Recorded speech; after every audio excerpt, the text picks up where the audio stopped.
The construction industry in Scandinavia is booming, and there are 10 mega investments on the horizon that are set to reshape the region's landscape. These ambitious projects are not only pushing the boundaries of design and innovation, but also contributing to the sustainable development of the region. The Fehmarn Belt Tunnel. On the shores of the Baltic Sea, in the south of Denmark, a vast engineering marvel is taking shape, piece by giant concrete piece, that, when finished, will drastically redraw the road and rail maps of Europe. The Fehmarn Belt Tunnel may not have grabbed the popular imagination in the same way as the Channel Tunnel between Britain and France did more than 30 years ago, but this structure is just as impressive, if not more so. Linking Denmark and Germany, the Fehmarn Belt will carry 2-lane road highways under the water in both directions, plus 2 electrified rail lines, a multiple-tube thoroughfare that will plunge beneath the waves of one of the world's busiest shipping lanes. At 18 kilometers, 11.2 miles, it's nowhere near as long as the 50-kilometer, 31-mile, Channel Tunnel, but in many other ways it's bigger. The project will, in fact, be the world's longest road and rail tunnel, and the world's longest immersed tunnel. The 7.4 billion euro project is a huge undertaking, in every sense. The Stockholm Bypass. E for the Stockholm Bypass, Förbifart Stockholm, is a new route for the European Highway, E4, past the Swedish capital. The new link will connect the southern and northern parts of the Stockholm County, relieve the arterial roads and the inner city of traffic, and reduce the vulnerability of the Stockholm traffic system. A new link west of Stockholm has been under investigation for several decades, and a large number of different alternatives have been studied to reduce the impact on sensitive natural and cultural environments. Just over 18 kilometers of the total of 21 kilometers of the link are in tunnels.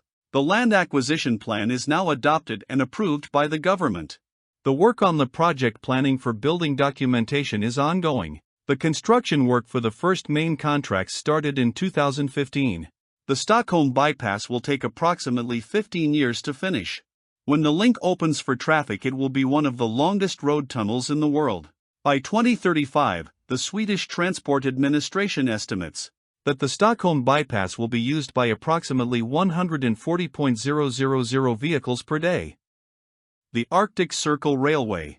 The Arctic Circle train, running from Stockholm to Narvik, offers one of the world's most breathtaking rail journeys, departing nightly from the Swedish capital. It lets travelers fall asleep to the urban glow and wake amid the untamed landscapes of Swedish Lapland, carving its way through lonely mining outposts beneath skies set ablaze by the northern lights before gliding down toward Norway's rugged Arctic coast. It's an epic adventure through some of Europe's last true wilderness, crossing from Sweden into Norway on one of Europe's northernmost railway lines. It's a 1,500-kilometer meditation on the raw, untamed beauty of Scandinavia. The train slowly ascends the entire length of Sweden, winding its way through boreal forests, frozen lakes, and the snow-draped tundra of northern Scandinavia. Widely regarded as one of the world's most scenic train journeys, the Arctic Circle train offers perhaps the most striking overland gateway to Lapland. The Oslo Waterfront Development is a large-scale waterfront urban renewal mixed-use development project in the city of Oslo. This project has had a large impact on tourists and Oslo residents. Fjord City, a waterfront urban renewal project, 2018. The initial development of Fjord City began in the 1980s with Aker Brygge. It is a well-known area for cafes, bars, and restaurants at the center of the Oslo waterfront. Work on Fjord City began in 2008, with the area scope ranging from Frognerkilen to Sydhavna. Sydhavna was established as Oslo's permanent harbor. The former harbor areas released for urban development purposes were Tjuvholmen, Jorvik Bispevika, Filipstad, and Sarangdalo Enga. All of these areas, except Bispevika, have been developed in the last few years. The area now has flourishing public recreational spaces like boardwalks, swimming spots, fishing areas, residential areas, and offices compared to the industrial quarter it was before this development.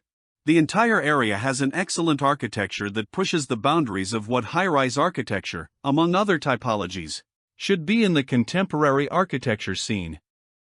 The Barcode is an important part of Fjord City. It is a master planning project consisting of 2 rows of high-rise buildings that comprise the majority of Oslo's skyline.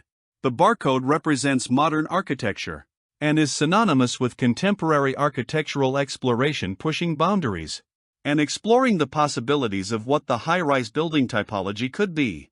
The area is called the barcode since the buildings form an enticing composition, with the gaps between them creating the impression of a barcode.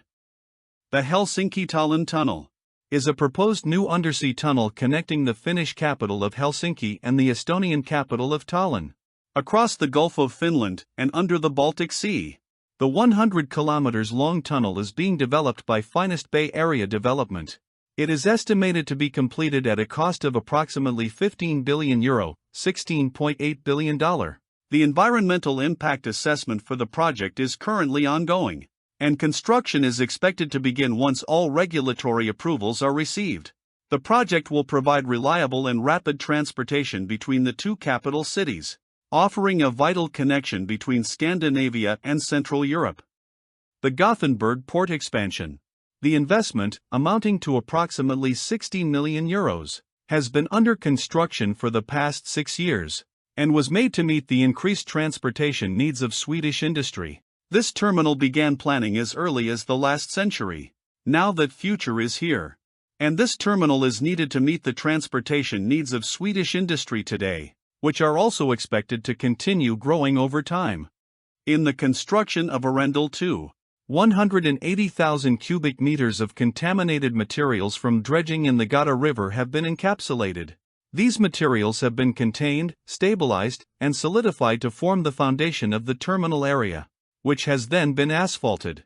The terminal is also part of the port's strategy to concentrate its terminal operations in the outer port area, further from the city center, and with direct connections to the port's road and rail infrastructure, as well as the local growing industrial cluster. Already, large parts of Arendal 2 have begun to be used by the terminal operator Gothenburg Ro-Ro Terminal, which previously had its operations divided between two different adjacent areas. With Arendal 2, the terminal operator gets a larger contiguous terminal area, with more accessible hinterland to the important berths 712 and 713. The Malmo City Tunnel. The city tunnel in Malmo, Sweden, stands as a remarkable feat of engineering and urban planning, designed to enhance regional connectivity and foster economic growth. This infrastructure project is an exemplar of how rail-centric initiatives can transform urban landscapes and promote sustainable development. These mega investments are not only shaping the future of construction in Scandinavia, but also setting new standards for sustainable and innovative development in the region. As these projects come to fruition, they will undoubtedly have a lasting impact on the economic, social, and environmental landscape of Scandinavia.